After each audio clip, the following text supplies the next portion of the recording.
everyone, I'm happy as a child on Christmas Eve. I got a new present. It's from the major reseller of cameras in Sweden, Cyberphoto,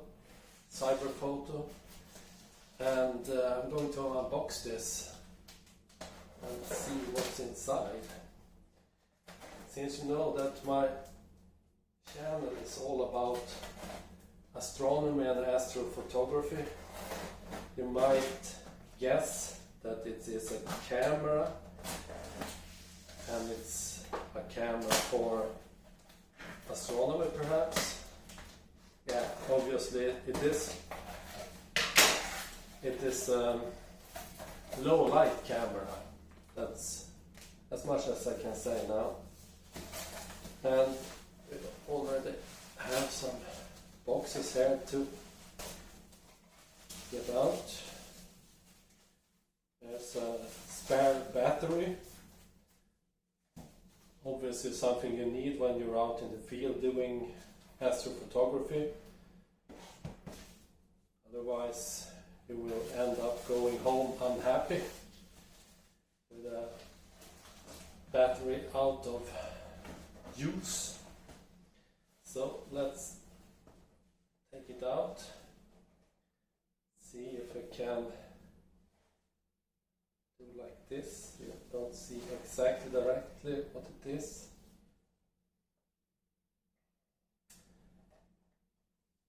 Lumix G, Panasonic GH5, and what makes it special is the S at the end. This is the low light camera of the m43 system, and that's why I'm intrigued by it.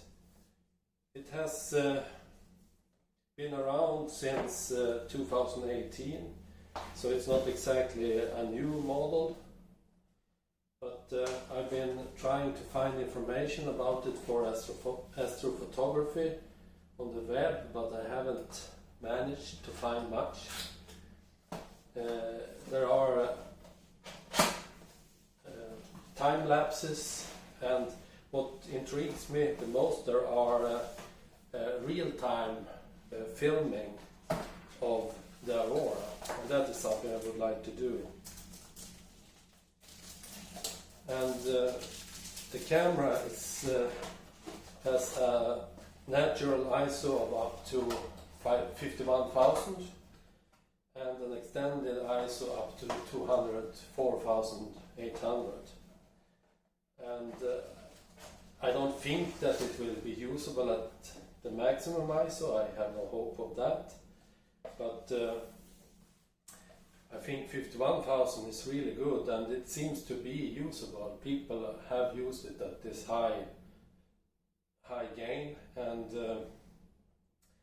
I guess that this at least 2 steps above what my current camera can, my Olympus OM10 Mark II.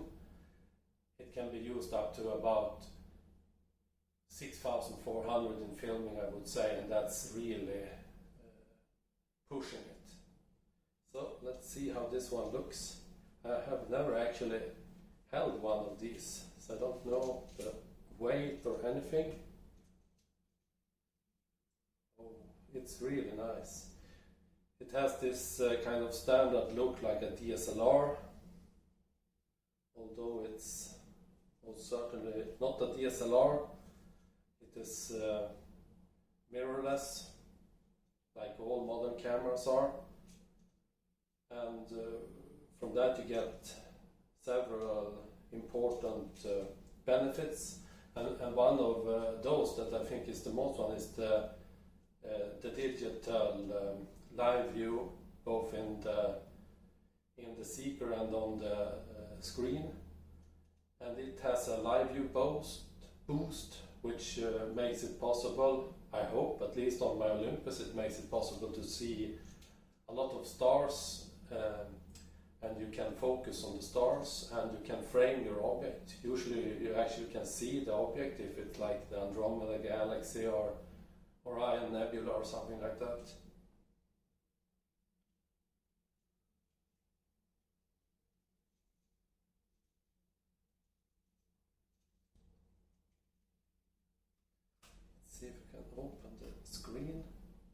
Obviously I have no battery in it, so I can't start it now.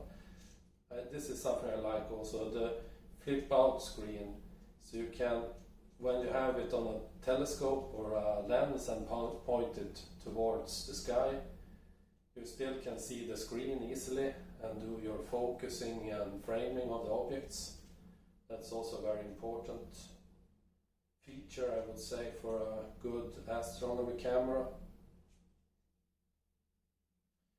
And as I said before, the filming on this camera is supposed to be really superb in low light.